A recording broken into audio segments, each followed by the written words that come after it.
அனைவருக்கும் இனிய வணக்கம். இன்றைய வகுப்பில் நாம் காணப்போவது இயற்கையின் கடவுளான கதிரவனின் சிறப்பை பற்றி காணப்போகின்றோம்.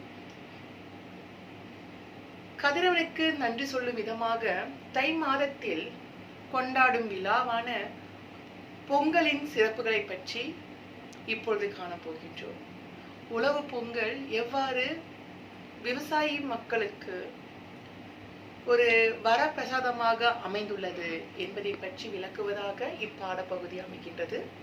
இப்பொழுது நாம் பாடப்பகுதிக்குள் செல்வோம். உழவு பொங்கலின் சிறப்பை விளக்கும் இப்பாடலை இயற்றியவர் நாமக்கல் வே. ராமலிங்கனார். அவருடைய கவிதை தொகுப்பிலிருந்து இப்பாடல் எடுத்தாள பெற்றுள்ளது.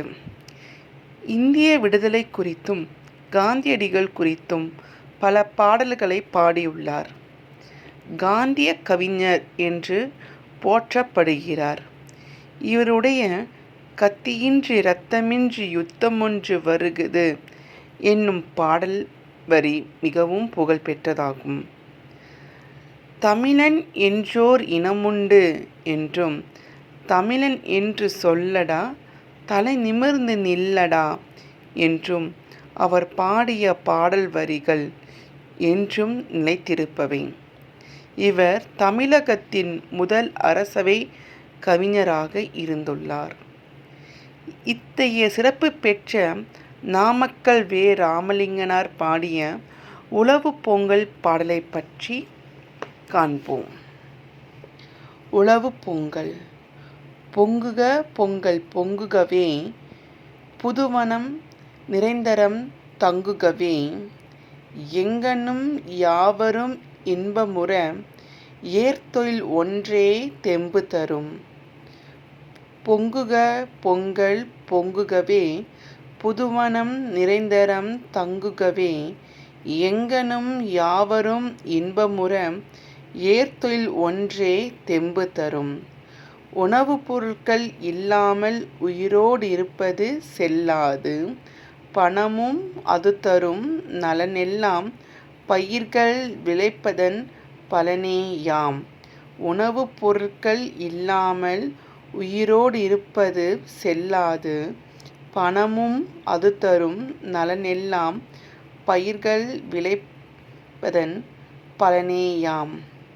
உழவு தொழில்தான் உணவு தரும் உடையும் அதனால் அணியவரும் பழகும் மற்றுள தொழில் யாவும் பயிர்த்தொழில் இன்றே விழலாகும்.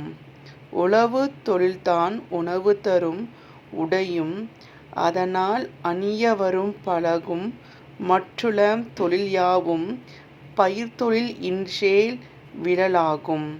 தங்கமும் வெள்ளியும் இருந்தாலும் தானியம் ஒன்றே விருந்தாகும்.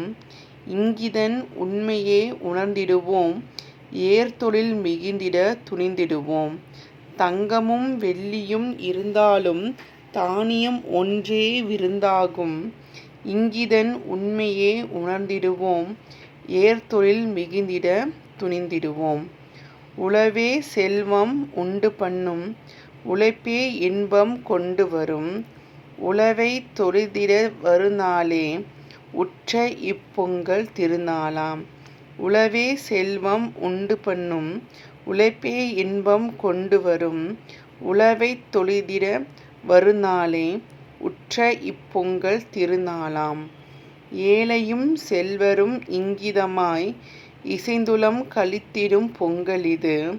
வாழிய பயிர்த்தொழில் வளம்பெருகி வையகம் முழுதும் வாழியவே. ஏழையும் செல்வரும் இங்கிதமாய் இசைந்துளம் களித்திடும் பொங்கலிது. வாழிய பயிர்த்தொழில் வளம்பெருகி வையகம் முழுதும் வாழியவே. இந்த பாடலில் உள்ள கடின சொற்களும் அதனுடைய பொருளையும் காண்போம். கடின சொற்கள் எங்கணும், களித்து, ஏர்தொழில், இசைந்து, விரலாகும், வையகம். இதன் பொருள் எங்கணும் என்றால் எங்கும், களித்து என்றால் மகிழ்ந்து, ஏர்தொழில் என்றால் உழவு தொழில், இசைந்து என்றால் ஏற்றுக்கொண்டு, விழலாகும் என்றால் வீணாகும், வையகம் என்றால் உலகம்.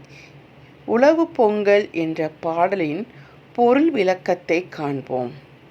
உழவுத் தொழிலின் மேன்மையை இப்பாடல் விளக்குகின்றது. உழவின் சிறப்பால் பொங்குகின்ற பொங்கலை அனைவரும் கொண்டாடி மகிழ வேண்டும் என கூறுகின்றது.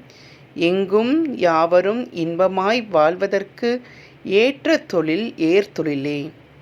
உணவுப் பொருட்கள் இல்லை என்றால் நம் வாழ்வு அரிது. பயிர்கள் விளைவிப்பதால் செல்வம் சேரும், உணவு கிடைக்கும், உடையும் தரும். மற்ற தொழில்களை கற்றுக்கொண்டாலும் பயிர்த்தொழில் இல்லையெனில் எல்லாம் வீணாகும். தங்கம், வெள்ளி போன்றவற்றை நாம் உண்ண முடியாது. உணவுப் பயிர்களே நமக்கு உணவாக அமையும். இன்பத்தை தருவதும் உழவுத் தொழிலே ஆகும். பொருள் இல்லாதவரும் செல்வமுடையவரும் இணக்கமாய் வாழும் திருநாள் பொங்கல் நாளே. ஆகையால் ஏற்றம் தரும் ஏர்தொழிலின் பெருமையை உணர்ந்து அனைவரும் உழவு பொங்கலிட்டு பயிர் வளம் பெருக்குவோம். மீண்டும் மற்றொரு காணொளியில் நாம் காண்போம். நன்றி, வணக்கம்.